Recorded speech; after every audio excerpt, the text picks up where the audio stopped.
Welcome back, class. I am absolutely thrilled to have all of you dedicated astrology students here for today's masterclass. In this explainer, we're unpacking one of the absolute most dynamic and fascinating planetary placements you'll ever encounter in your chart studies, and that's Mercury in the third house. We like to call this placement the cosmic communicator. Now, as we dive into this, I really want you to think about how ancient planetary energy actually shapes our hyperconnected modern reality. You see, we aren't just talking about abstract concepts floating up in the sky. We're looking at this incredible intersection of ancient Vedic wisdom and our totally modern world. I'm talking smartphones, rapid-fire text messages, and neighborhood apps that can literally define a person's path to success. So get your notebooks ready, and let's explore exactly what happens when the planet of the mind decides to take up residence in the house of immediate connections. Okay, let's dive right into this. To truly grasp this placement, we have to look at its roots in traditional Vedic astrology. In that ancient system, Mercury in the third house is universally recognized as an incredibly strong, super harmonious placement. Why? Well, the third house governs themes like your neighborhood, your siblings, short-distance travel, and early learning. Meanwhile, Mercury naturally rules communication, learning, networking, and the exchange of information. It's literally like putting a master architect inside a house they designed themselves.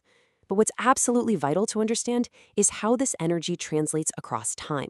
While ancient Vedic texts spoke of lively local markets and bustling town squares, today, this exact same energy manifests in community Facebook groups, local Slack channels, and those constant buzzing text threads.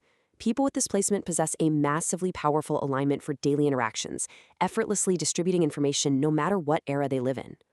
Here is our syllabus for today. First, mastering local social networks. Second, the art of information exchange. Third, siblings and short trips. And finally, higher versus lower expression. Let's jump right into Module 1, Mastering Local Social Networks and Building Connections Through Conversation.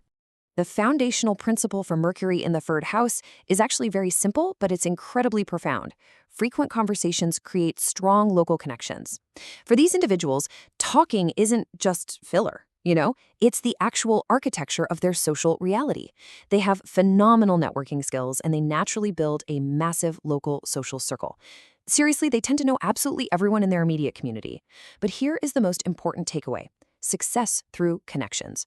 Professional growth and major life opportunities rarely come for them by just, sending a resume out into the void. Think about a local real estate agent with this placement. Their biggest career breakthrough probably didn't come from a cold email. It came from a casual, friendly chat at their neighborhood coffee shop that magically turned into a massive referral. Their daily interactions become the absolute engine for their success in life. Moving right along to Module 2, the art of information exchange, focusing on adaptability, influence, and curiosity. Now, what's really interesting about this is how these strong communication abilities naturally lean towards speaking, writing, teaching, sales, or journalism. Friends and colleagues constantly look to them. They're like a human newsfeed for reliable updates and useful insights. It's this constant flowing exchange of information driven by a truly deep curiosity about people. Because they learn exactly how others think, they develop a highly adaptable communication style. They effortlessly adjust their language and approach depending entirely on their audience. So, because adaptability is key here, let's do a quick classroom exercise.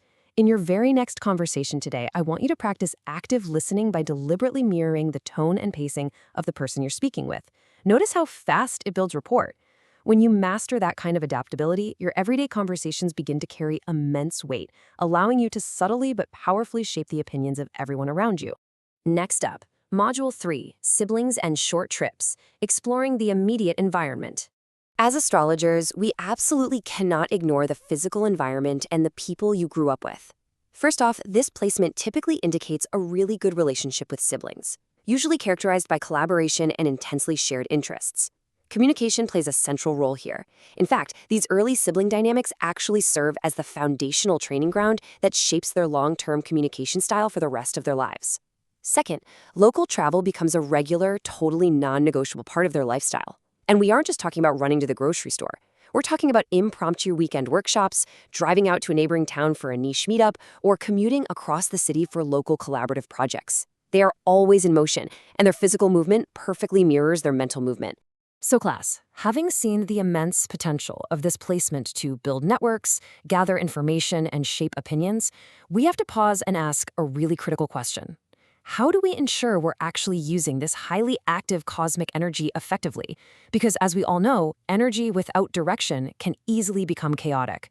Let's evaluate exactly how to master this.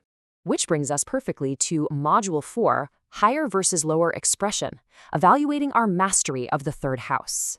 So the crucial point is that every astrological placement operates on a spectrum. The higher expression is highly intentional. It's all about building bridges, creating tangible opportunities, and forging truly valuable relationships. It has a crystal clear purpose. The lower expression, however, highlights a super common struggle for those with this placement, talking endlessly and collecting information constantly, but totally struggling to focus on what truly matters. It's the classic trap of mental hoarding and gossip versus the real power of strategic connection. Listen to this core mantra for the higher expression. My communication builds bridges, opportunities, and valuable relationships. If you have Mercury in the third house, or if you're reading a chart for a client who does, this is the absolute gold standard we're striving for in our astrological journey. It reminds us that every single word spoken, every email sent, and every casual introduction has the potential to construct something deeply meaningful and lasting. Conversely, we have a very clear warning sign for the lower expression. I talk endlessly, collect information constantly, but struggle to focus on what truly matters. We have to actively navigate away from this trap. When that constant exchange of information lacks a grounded, disciplined purpose, it literally just becomes noise. You might become a brilliant hub of data, sure, but without focus, that data never actually translates into the profound success or the deep connections that this planetary placement is entirely capable of achieving. To synthesize everything we've covered today, I want to leave you with the absolute core thesis of Mercury in the third house. Knowledge becomes valuable when shared. It really doesn't matter how much data you collect on those frequent short trips or how many people you know in your local social circle if you don't share that knowledge purposefully. Reaching higher career milestones and experiencing profound personal growth emerge primarily through everyday sharing. It is the very act of giving that information away that unlocks its true transformative power. I want to thank all of you for bringing your focus and incredible dedication to the class today. We've covered the entire syllabus, from modern local networks to sibling dynamics, and the absolutely critical balance of higher versus lower expression. I'll leave you with this final, provocative thought to chew on. How will you use your words to build your next opportunity today? Think about it, apply it to your own local connections, and I will see you in the next explainer.